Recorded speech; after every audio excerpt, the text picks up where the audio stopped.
Guys current chow chow चाहिँ स्वास्थ्यको लागि एकदमै हानिकारक छ अरे। त्यही भएर हामीले चाहिँ आज करेन्ट चाउचाउ सबै लोड गरेर लगेर फ्याल्दिन आँटेको छौँ। यो पहिलो चाउचाउ त होइन भन्नुहुन्छ होला, पहिलो भए पनि कालो भए पनि एउटै कम्पनीको हो नि त दुइटै। अनि आज हामी चाहिँ कृषि थोकमा 1 घन्टा जति जाममा परेको थियौँ। अनि यता चाहिँ कागले मासु काट्ने अचानो सफा गर्दै थियो। अनि हामी चाहिँ रुटमा आएर जयपुरतिर आइसकेको थियौँ। अनि आज चाहिँ हामीले यहाँको भाइरल चटपटे टेस्ट गर्न लागेको। हेर्दा चाहिँ यस्तो खाउँ लाग्दो छ, हेरौँ कस्तो छ। अहिले चाहिँ हामी पाहाडको काखै काख मदनपुरको सामान झार्न जाँदैछौँ। अनि आज चाहिँ हाम्रो काम छिट्टै सकेको थियो। Hello guys, welcome to my mini vlog. I hope हजुरहरू चाहिँ सन्चै हुनुहुन्छ होला। अनि म पनि सन्चै छु। आज चाहिँ हामी काममा आइसक्दा दाइले हामीलाई यस्तो काम लगाउनु भयो। यता चाहिँ अस्ति हाम्रो चाउचाउहरू सर्टेज भएको बेला धेरै चाउचाउ ल्याएर अर्कै गोदाम भाडामा लिएर चाउचाउ राखेको थियो। अनि अहिले चाहिँ यहाँनिर चाउचाउ खाली भइसकेको छ। यही 1000 पिस जति चाउचाउ बाँकी थियो। अनि अब चाहिँ दाइले यो गोदाम छोडिदिने अरे, भाडा तिर्न मात्र भयो। हाम्रो गोदाममा लगेर राखौँ भन्नुभयो। अनि हामीलाई चाहिँ यो सबै चाउचाउ चाहिँ हाम्रो गोदाममा ल्याएर राख भनेर काम अराउनु भयो होइन। काम चाहिँ गाह्रो थियो, तर पनि हामी 3 जना भएपछि चाहिँ कामले पनि हार मान्छ क्या। अनि हामीले चाहिँ ज्यापजुप सामानहरू लोड गर्न लाग्यौँ। अहिले चाहिँ सबै पल्टाइरहेको छौँ। अब चाहिँ यहाँबाट 2 जना भाइहरूले सुई फाल्छन्, म चाहिँ गाडीमा समात्दै मिलाउँछु। अनि लगेर हामी चाहिँ आफ्नै गोदाममा राख्नेछौँ यो चाउचाउलाई चाहिँ। अहिले चाहिँ हामीले चाउचाउ पनि पुरै हालिसक्यौँ। 900 कार्टन चाहिँ हाम्रो गाडीमा गयो। अनि 100 कार्टन चाहिँ यता बाँकी छ। यो चाउचाउ चाहिँ अहिले टिपमा लाने हो। 93-94 कार्टन लानुपर्ने थियो। अनि त्यो चाहिँ त्यहीँ छोड्यौँ। अनि आएर हामीले चाहिँ अरू चाउचाउ चाहिँ गोदाममा हाल्न थाल्यौँ। अनि यहाँ हाम्रो बुइनी चाहिँ फेरि बाबाको लुगा लगाएर आएर यस्तो हरकत देखाउँदै थिइन् होइन।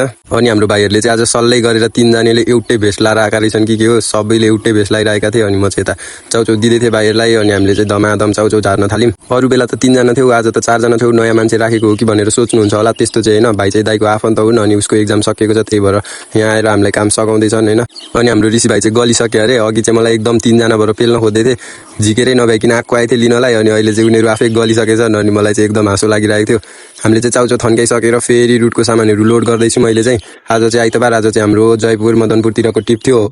अनि हामीले चाहिँ सामान हालेर अहिले चाहिँ कृषि थोक्नेरी थोरै 1-2 कार्टन चुरोट छोड्नुपर्ने थियो। अनि यता आएको यहाँनिर चाहिँ यस्तरी जाममा पऱ्यो क्या। यो ठुलो ट्रकले चाहिँ हामी आएको देखि यहाँनिर ल्याएर छिरायो होइन। अनि यहाँबाट हाम्रो गाडी छिर्ने अवस्थै थिएन। अनि उताबाट गाडी आउँदै थियो, त्यही भएर हामीले यता चेपेर राखिदिएको। यो दाइ त त्यही हामी चेप्न थाल्यौँ, उताबाट गाडी आएको देखेर त्यो दाइ त गाडी बन्द गरेर कहाँ गयो होइन। आधी घन्टासम्म नआएर आधी घन्टा जति हामीले चाहिँ यहीँ पर्खेर बस्नु परेको थियो क्या। अनि आएर पनि ब्याक गर्ने मानिरहेको थिएनन्।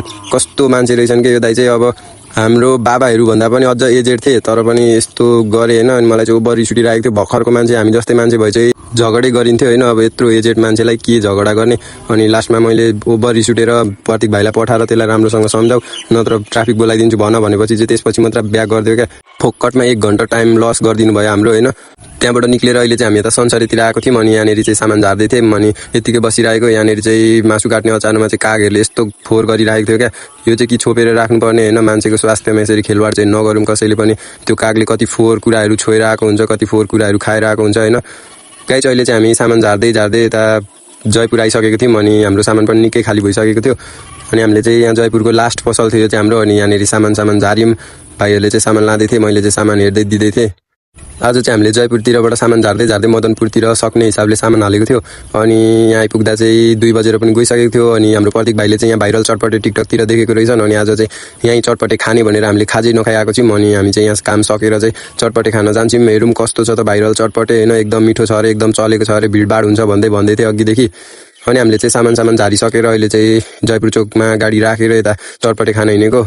अनि यहाँ आएर चटपटे अर्डर गरेर चटपटे पनि आयो। हेर्दा चाहिँ एकदम खाउँ लाग्दो थियो, तर खाँदा चाहिँ खासै मिठो थिएन, एकदम तेल थियो क्या। मलाई चाहिँ मन परेन है गाइस यहाँको चटपटे चाहिँ।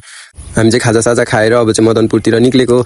अनि अहिले चाहिँ हामी यो मदन भण्डारी राजमार्ग हुँदै पाहाडको काखै काख होइन मदनपुरतिर जाँदैछौँ। अब चाहिँ हाम्रो लगभग सामान सकेको छ। आज मदनपुरको सामान धेरै थिएन, त्यही भएर जयपुरतिरबाट हामीले काम स्टार्ट गरेको थियौँ। अनि अहिले चाहिँ हामी यता मदनपुर आएर पनि सिस्नेदेखि अलि माथितिर सामान झार्दैछौँ अहिले चाहिँ। अब चाहिँ हाम्रो सिस्ने चोकको अनि मदनपुर चोकको 1-2वटा पसलको मात्रै सामान थियो।